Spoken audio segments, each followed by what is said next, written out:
देवयानी, हम तुम्हें 2 मिनट में फोन करते हैं। हायो रब्बा, तेरी तो किस्मत खुल गई। गरीब लड़की को इतना बड़ा घर मिल गया। हाँ मासी, मैं तो बस भगवान से यही दुआ करती हूँ, जब इतनी बड़ी जिम्मेदारी मेरे ऊपर डाली है तो मुझे उसे निभाने की शक्ति भी दे। अगर मैं अनु भाभी की 0.5% भी अच्छी बन गई ना, तो सोच लूंगी मैंने गंगा नहा ली। अनु भाभी कितनी अच्छी हैं, घर में सबका कितना ख्याल रखती हैं। अभी तो मुझे उनसे बहुत कुछ सीखना है। काजल, भाभी, तुम्हें मम्मी जी नीचे किचन में बुला रही थी। वो पहले रसोई की रस्म है, आ जाओ। हाँ, चलिए भाभी। आओ।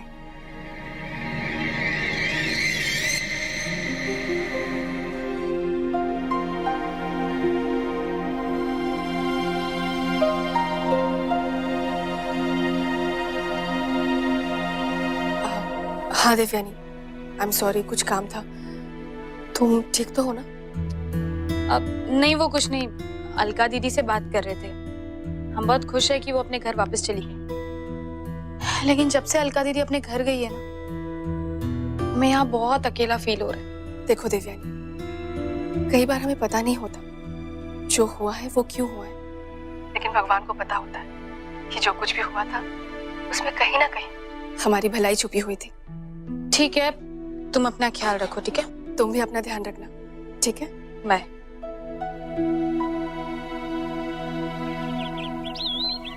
जी शर्मा जी, कहिए, आपको कितने पैसे देने हैं? 1.5 लाख? जी ठीक है, मैं रिकॉर्ड चेक करके पैसे भिजवाती हूँ। ये भगवान, ये क्या चक्कर है? बिल है लेकिन रिकॉर्ड्स में पेट दिखाई दे रहा है। फट जाएगा मेरा दिमाग। भाभी, क्या हुआ? आप इतनी परेशान क्यों हैं? अलका, शर्मा जी का फोन आया था। वो कह रहे हैं कि हमें उन्हें 1.5 लाख रुपए देने हैं। मैंने सारे रिकॉर्ड्स चेक किए, कहीं पे भी पेमेंट ड्यू है ही नहीं। कुछ समझ नहीं आ रहा मैं क्या करूं।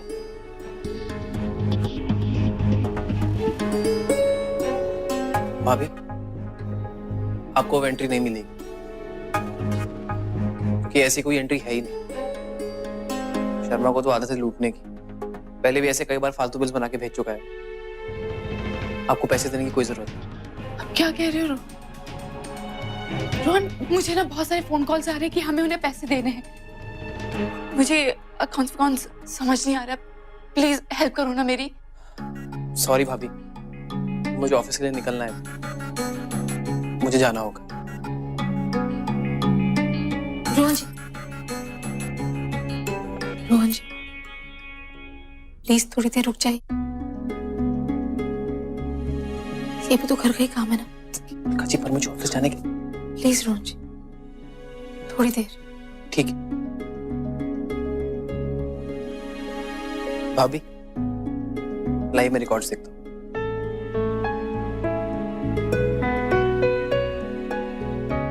ये देखिए,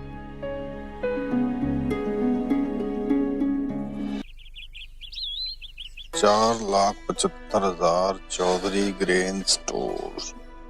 वाह भाई फौजी, क्या हुआ? तेरे मुंह पे 6:40 के बजे पड़े हैं। मूड खराब लग रहा है। सुबह सुबह माँ की शक्ल देख ली क्या? डैड, अनु और मॉम हमेशा ऐसे लड़ते रहेंगे तो ये घर कैसे चलेगा? ओए यार, तू टेंशन मत ले यार। तेरे को पता है, जब मेरा ब्याह हुआ था ना, मैं भी बहुत टेंशन लेता था। उसके बाद कुछ 10-20 साल निकल गए और ये लड़ाइयाँ बंद नहीं हुई।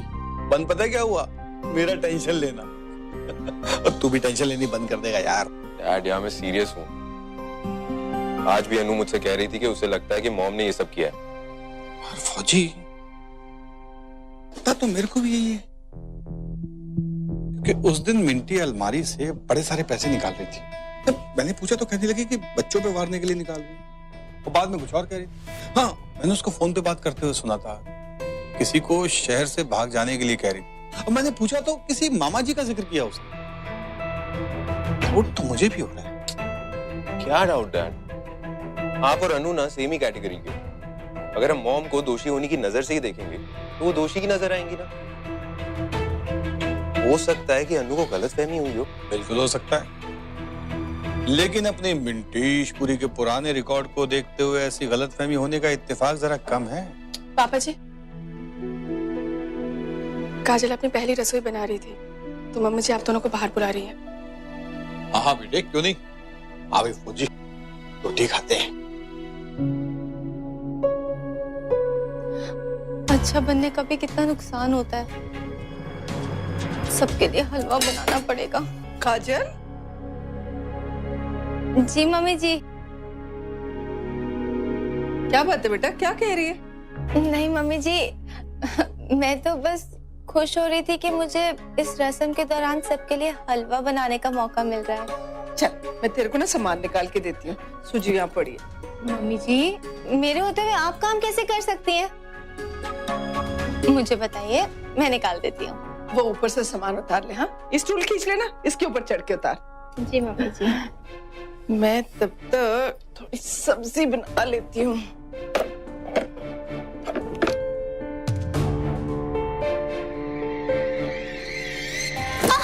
अरे, क्या हुआ बेटा? तू ठीक तो है? क्या हो गया? कुछ नहीं मम्मी जी, शायद रात को ढंग से सो नहीं पाई तो कमजोरी आ गई है। ओ, क्या हो गया बेटा? तू रहने दे। हाँ, अब मैं हलवा बना देती हूँ। नहीं नहीं मम्मी जी, मेरे होते हुए आप काम क्यों करेंगी? बेटा एक मिनट, मम्मी जी भी कहती है और मम्मी जी की बात भी नहीं मानती है। चल, मैं बनाती हूँ हलवा। पापा जी क्या कहेंगे? बेटा, हम पापा जी को बताएंगे ही नहीं, ये हमारा सीक्रेट होगा। हम दोनों माँ बेटी का सीक्रेट? हाँ, हम दोनों माँ बेटी का सीक्रेट। थैंक यू मम्मी जी, आप कितनी अच्छी हैं।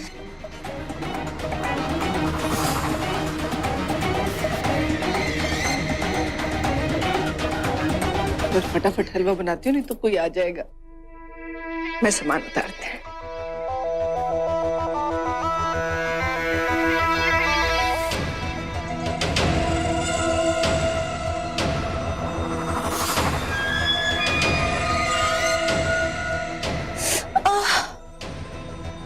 अरे, क्या हुआ?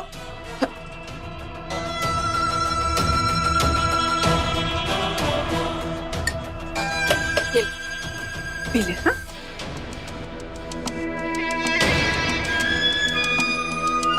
अब ठीक लग रहा है? चल, मैं हलवा बनाती हूँ।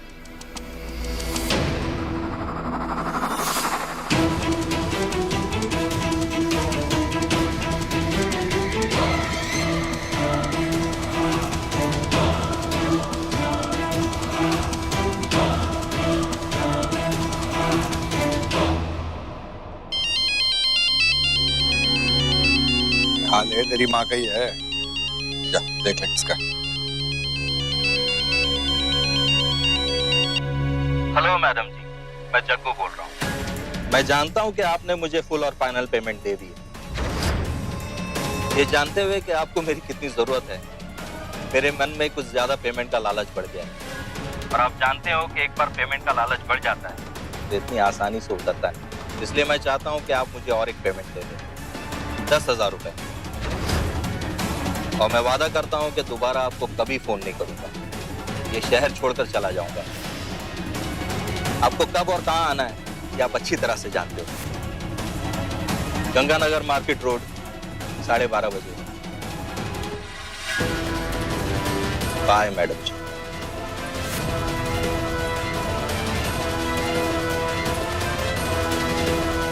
आजा बेटा।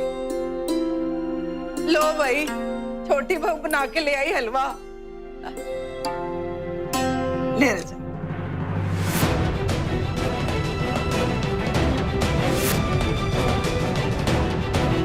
क्या हुआ? लेना।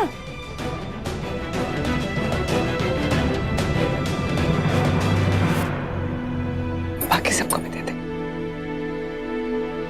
ये लो भाभी हलवा।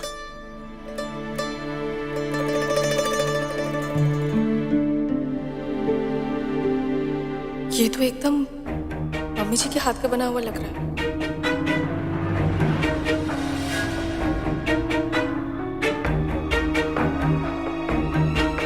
मासी को देना। ये लो मासी, आप भी खाओ इस घर की छोटी बहू के हाथ का हलवा। हाय रब्बा, मुझे तो विश्वास ही नहीं हो रहा। पर ये बात बिल्कुल सही है, भगवान ना सबकी सुनता है। चाहे हम जितना मर्जी दुख दर्द बर्दाश्त कर लें, पर भगवान जब अपनी नजर फेंकता है तो बस जी किस्मत बदल ही देता है।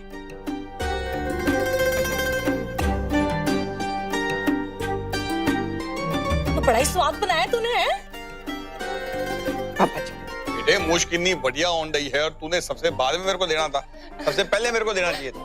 पापा जी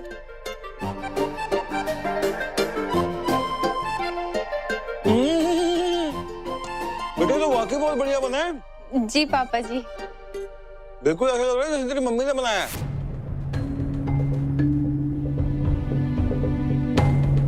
मतलब मुझे लग ही नहीं रहा कि उसने नहीं बनाया।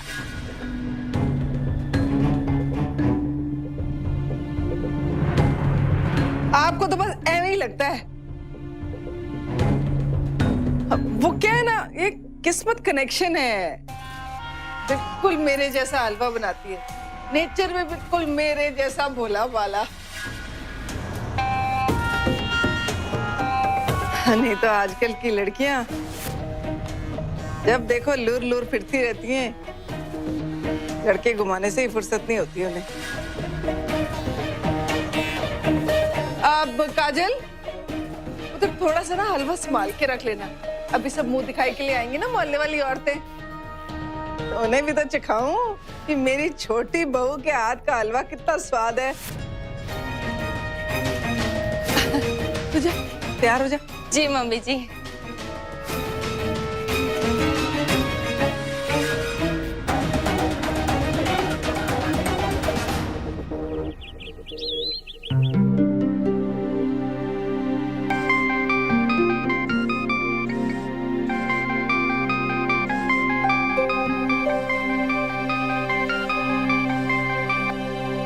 हेलो दीदी, आप कैसी हैं?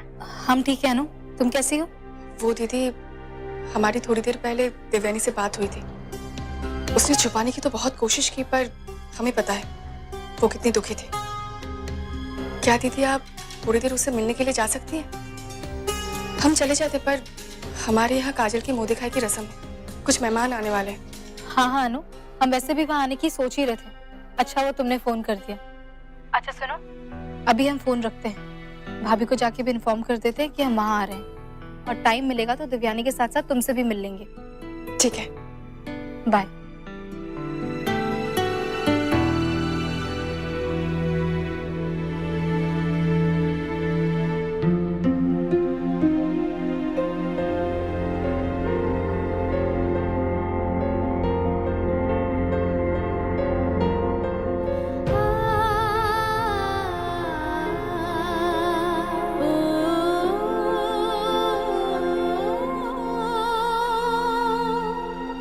तुझे पता है, मैंने अपना केबल कटवा दिया और वो नेट भी निकलवा दिया, और है ना डिश एंटीना उसे भी उतरवा दिया, क्योंकि जब भी मुझे मनोरंजन चाहिए होता ना तो तेरे घर की तरफ देख लेती हूँ।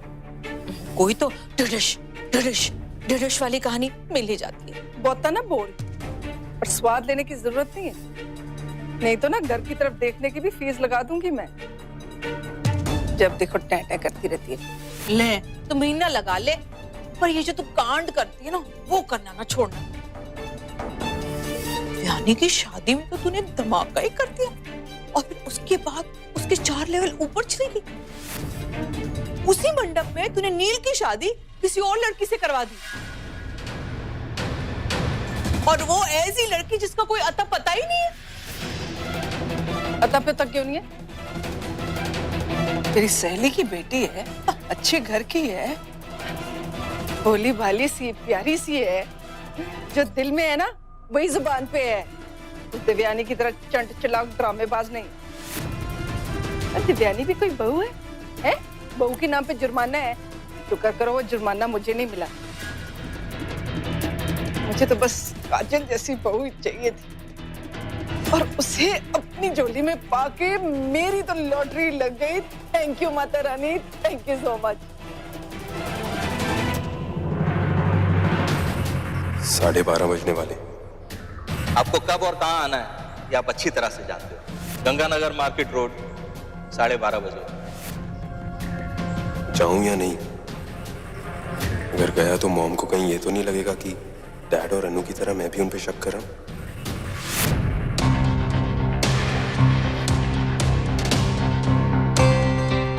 तो अनु बेटा, वो ना मल्होत्रा एंटरप्राइजेस वाले दिनेश मल्होत्रा जी आए हुए हैं, उनको जरा चाय में पूछते हैं। जी पापा जी।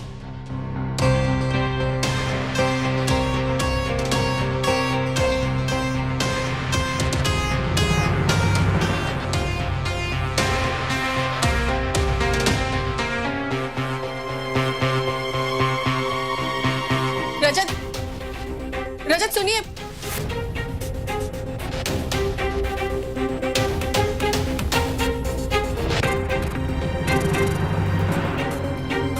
The number you have called is currently switched off.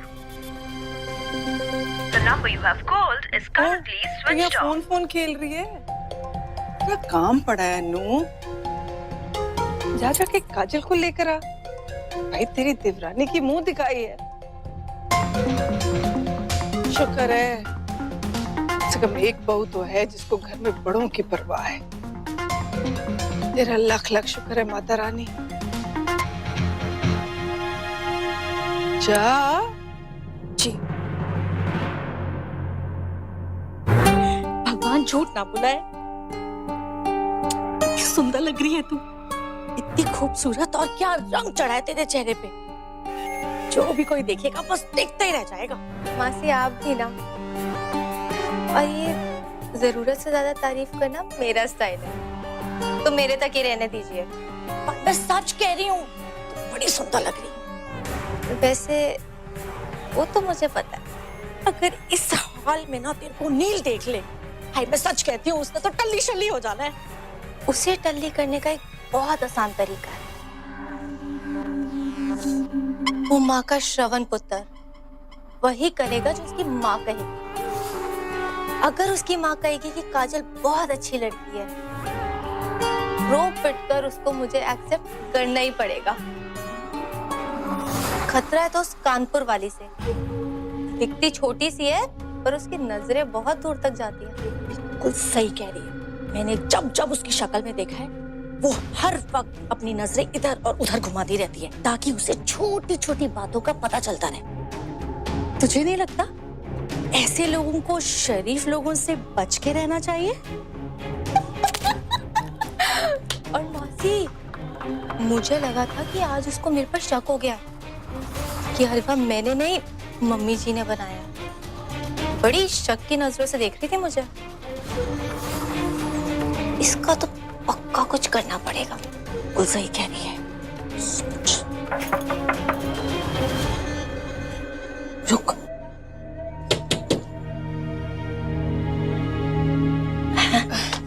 काजल अरे तुम भाभी, आप पक्का 200 साल जिएंगी। अभी मैं मासी से आप ही के बारे में बात कर रही थी। क्यों, क्या हुआ? यही कि मैं तैयार हो गई हूँ, पर आपके सामने तो अभी भी झल्ली लगूंगी। सारे क्या कहेंगे, बड़ी बहू तो इतनी सुंदर है और छोटी उसके मुकाबले कुछ भी नहीं है। नहीं नहीं काजल, ऐसी बात नहीं है। तुम भी बहुत प्यारी लग रही हो। बाहर सब इंतजार कर रहे हैं, चलो आ जाओ। हाँ?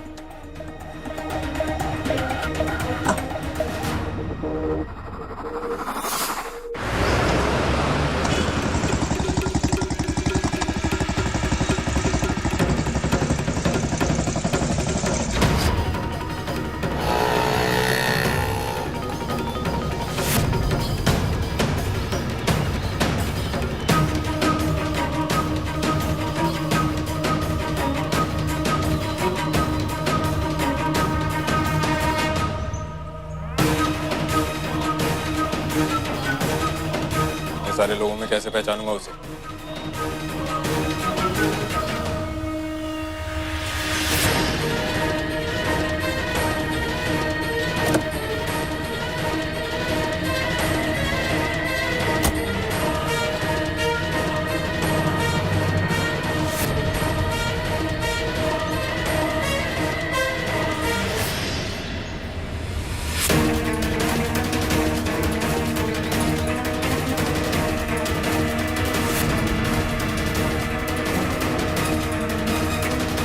जी एक चाय दो।